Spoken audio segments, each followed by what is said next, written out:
Hi, and welcome to aplanetruth.info. The word conspiracy, or conning pirates, has effectively been hijacked to take a simple definition that literally means, quote, two or more people planning to commit a crime, into something negative as to question, investigate, or seek answers to official propaganda narrative. To question is to be labeled one of those dang burn conspiracy theorists.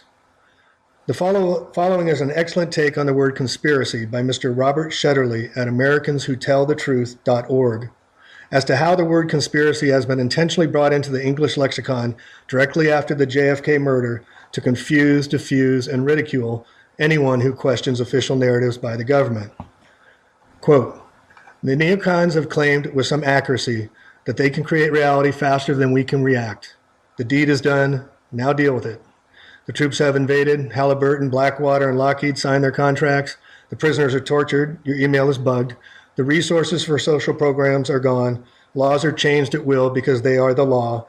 The dump has already polluted the aquifer. Truth is hollowed out. Catch me if you can. How is that not a conspiracy? The cooks and the crooks create a new status quo. They legalize it, propagandize it, mythologize it, fundamentalize it, slather it with fear and patriotism, and force-feed it to the complacent, sedated cow we call America. How is that not conspiracy? Ever since the U.S. Constitution was signed and it didn't free the black slaves kidnapped from native lands and family for new business profit in the new land, or give the vote to women, or to non-property owning poor folks, nor to the proud Native Americans who lived on their lands for thousands and thousands of years until it was, quote, discovered, end quote. For over 500 years, the few people with power, the few families of lineage have profited greatly at the expense of the many, while willingly destroying our earth with synergistic toxicities like chemtrail and correct spraying, sulfur ocean ionizing, extreme life-killing weather modification, and the basic hidden and not so hidden toxicities in our daily lives like fluoride in our drinking water, and foods so gross that they will not even tell us what is in it, while mandatory injections of highly toxic chemicals at intervals so regular, a child does not have a chance, not a chance, of not being sick as they grow up. But it's good for GDP. It's good for Wall Street. This is not even to begin to mention a parent's complete and utter loss to decide what is best for their own children. The state has now declared it is they who have the power. Not just this year as the laws are being passed in so many states, but forever. Please, people, please, please, wake the fuck up. This is why it's critical to expose the heliocentric lie of the past 500 years. If this is true, and we are on the cusp of a much more elegant, beautiful, synergistic cosmology, this is exciting. Of what the ancients knew to be true for some 5,000 years, as well as the dozens and dozens of scripture quotes describing a flat earth and a contained sphere. They all agreed. The word apocalypse used to mean the lifting of untruth and lies. Now it's to mean the complete final destruction of the world, especially described in the biblical book of Revelation. Wikipedia says in Wikipedia, apocalypse is a disclosure of knowledge, a lifting of the veil or revelation. Again, it's been hijacked to mean the exact opposite. To expose this massive apocalypse really is apocalyptical, one could say, in today's truthy, feel-good, no-bullying world, where the U.S. by far is the biggest bully for the big boys who have run our lives for 500 years, and truth be told, we are thought of as insects to them. If you don't believe me, anyone flying commercial airlines, please ask yourself, do you like being sprayed on your airplane rides? Maybe you should rethink chemtrails. The emperor has no clothes. The road to Rome has turned to an inward road of journey, reconnection, and return to the spirit. Source, creator, Shiva, big ass self, small s self, metaphysical or just physical, as above or so below, living literally, figuratively, and presently in the material plane or dimension in mind, body, and spirit. the trilateral, the trinity, the whole, the one. For anyone counting dimensions, this is the 5D, the age of Aquarius. Not about me, but of me. America has been a conspiracy against itself. It has been a cowboy grilling his own heart over smoke and mirrors campfire. A CEO with inherited wealth and 300 years of patrician. Affirmative action crooning, quote, only in America. The reason we can't talk about conspiracy is because it is in the modus operandi. It isn't the elephant in the room, it is the room itself. We all live there. We can impeach a few elephants, and we should, but the architecture is in place, and they control it, and we know it. So let's delve into the Great Flat Earth Conspiracy and learn why it is impossible, using Earth measurements and very basic spherical geometry, that the Earth is not a globe. The roundball globalists have been telling us for 500 years that the Earth is a sphere. If the Earth is a globe and is 25,000 English statute miles in circumference, the surface of all standing water must have a certain degree of arc. Every part must be an arc of a circle. To determine how much the Earth falls away in a curve, it is simple spheric geometry. You take miles squared times 8 inches. This is an inverse relationship, so the farther one travels, the greater the distance of feet or miles, the Earth will be falling away from where measurement begins. The flattest place on Earth is the Salar de Uyuni salt flats. It is located in southwest Bolivia near the coast of the Andes. It is over 4,086 square miles and is roughly 100 times the size of the Bonneville salt flats in the United States. The salt flats are 100 miles long by 84 miles wide, yet it is near perfectly flat when it should have a drop of some 12 miles in length if it were a sphere. It is covered by a few meters of salt crust, which has an extraordinary flatness with the average altitude variations within 1 meter or 3¼ feet over the entire area. Yet we should be seeing a 12.5 mile drop over its length. This proves the Earth is not a globe. Water seeks its own level, meaning no matter how it is poured or what container it's poured in, it will seek to find a level to the surface supporting it. The great rivers of the world, the Nile, the Yangtze, the Mississippi, and the Amazon, all travel in different directions, north, south, east, and west. Some are near the equator, some are not. The Nile, the longest river in the world, 4,160 miles, flows northward and drains about 1/10 of Africa. As you can see from the elevation chart, the Nile runs in a desert basin. If half the circumference of the Earth is 12,000 miles, this means the Nile would have to descend while traveling north some 16 miles. But it doesn't, thus proving the Earth not a globe. The Mississippi is the third longest river in North America, flowing some 2,350 miles from its source at Lake Itasca through the center of the continental United States to the Gulf of Mexico, running south-southwest. The average surface speed of the water is near 1.2 miles per hour downstream. At New Orleans, the river flows 3 miles per hour. This is impossible on a ball where the river has to flow upwards towards the highest point at the equator. Using basic math, the Mississippi would have to ascend over 11 miles, yet it doesn't. Proving once again, the Earth cannot be a globe. This quote is from David Wardlow Scott from the late 1800s. Quote, "The distance between the Red Sea and the Suez and the Mediterranean Sea is 100 statute miles, the datum line of the canal being 26 feet below the level of the Mediterranean and has continued horizontally the whole way from sea to sea, there not being a single lock on the canal, the surface of the water being parallel with the datum line. It is thus clear that there is no curvature or globularity for the whole 100 miles between the Mediterranean and Red Sea. Had there been, according to astronomic theory, the middle of the canal would have been 1,666 feet higher than at either end, whereas the canal is perfectly horizontally for the whole distance, proving once again it is a flat Earth, not a globe." All trains are designed to run on tracks regarded as true levels or flats. Surveyors never take in or allow for the curvature of the Earth when laying railroad tracks. This is from Thomas Winship's Zetetic Cosmogony.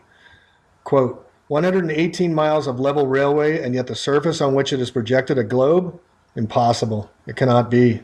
Early in 1898, I met Mr. Hughes, chief officer of the steamer City of London. This gentleman told me that he had projected thousands of miles of level railway in South America and never heard of any allowance for curvature being made. On one occasion, he surveyed over 1,000 miles of railway, which was a perfectly straight line all the way. It is well known parts of South America there are railways thousands of miles long without a curve or a gradient. In projecting railways, the world is acknowledged to be a plane, and if it were a globe, the rules of projection have yet to be discovered. Level railways prove a level world, to the utter confusion of the globular school of impractical men with high salaries and little brains." End quote. Again, Earth not a globe. Their absurdity has no boundaries. Yet who is more at fault? The one who gets others to spoon-feed the masses the great heliocentric lie, or the unaware that are unaware that they are unaware? When did you first hear of flat Earth theory? We are being told over and over and over again that what is observable with our own eyes is not really what is happening. The sun is not moving overhead. You are traveling 533 million miles each and every year around the sun, yet we never feel a whisper breath of such movement. Yet everyone on this earth will tell you what they do see is the sun move along with the moon each and every day. Likewise, they say the horizon is curved, and using basic math, curved enough, we should see easy curvature with buildings, trees, etc. folding outward when scanning the horizon at distance, yet we never do. Why? A common old school proof of rotundity is that a ship's hull will disappear before the mast. This is due to the law of perspective, not a curved earth. And as you can see here, using a telescope or long telephoto lens, the bottom of the ship is still visible at a distance, once again proving the Earth is not a globe. Lighthouses are another easy mark to challenge globalist, roundball, atheistic, heliocentric, Earth just one of billions of planets and billions of solar systems of billions of galaxies bullshit theory. Consider the following. The Isle of Wight Lighthouse in England is 180 feet high and can be seen up to 42 miles away at a distance, at which modern astronomers say the light should fall 996 feet below the line of sight. The Cape de la Agulhas Lighthouse in South Africa is 33 feet high, 238 feet above sea level, and can be seen for over 50 miles. If the world was a globe, this light would fall 1,400 feet below the observer's line of sight. The Statue of Liberty in New York stands 326 feet above sea level, and on a clear day can be seen as far as 60 miles. If the Earth was a globe, that light would put Lady Liberty an impossible 2,074 feet, or almost a half mile below the horizon. The lighthouse at Port Said, Egypt, at an elevation of only 60 feet, has been seen from an astonishing 58 miles away, where according to modern astronomy, it should be 2,182 feet below the line of sight, thus once again proving the Earth is not a globe. What do you see when you look onto the flat ocean at the shoreline? Flatness from corner to corner and to the far end. The average person can see outward at 3 miles and some 10 miles south and north if facing westward at the ocean. Over those 10 miles, we just see a curvature of the Earth easily of some 1¼ miles, yet we never do, once again proving the Earth is not a globe. If we travel up in a balloon, the curvature of the Earth should easily be seen given the tens of miles of unobstructed view where the Earth should fall away at all horizons. Yet it never does, thus proving once again the Earth is not a globe.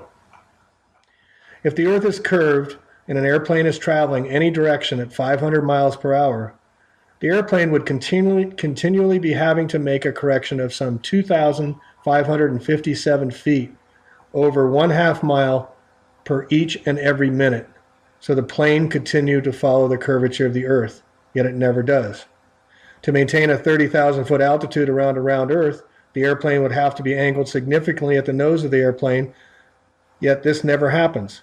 The pilot never makes any correction for Earth's curvature with their attitudinal horizon indicators. This means the Earth is not a globe, but is a level piece of land.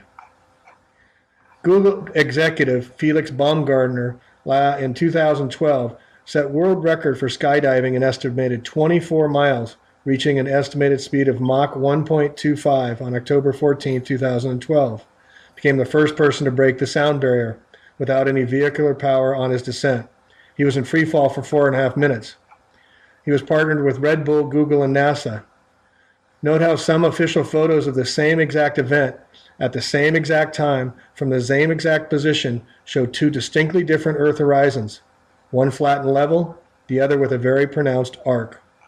Additionally, if Mr. Baumgartner did jump to a rotating Earth ball, he should have landed some 80 miles from where he launched due to the 1,000 mile per hour spinning Earth, or 19 miles per minute, yet alit to the Earth just 23 miles from where his balloon launched from, confirming again the Earth is not a globe.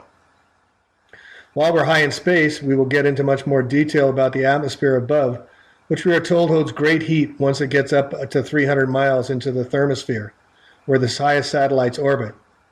Not that these satellites are said to be traveling around Earth between some 17,000 to 19,000 miles per hour, according to the NASA, yet temperatures are said to range from 2,000 to over 4,300 degrees Fahrenheit.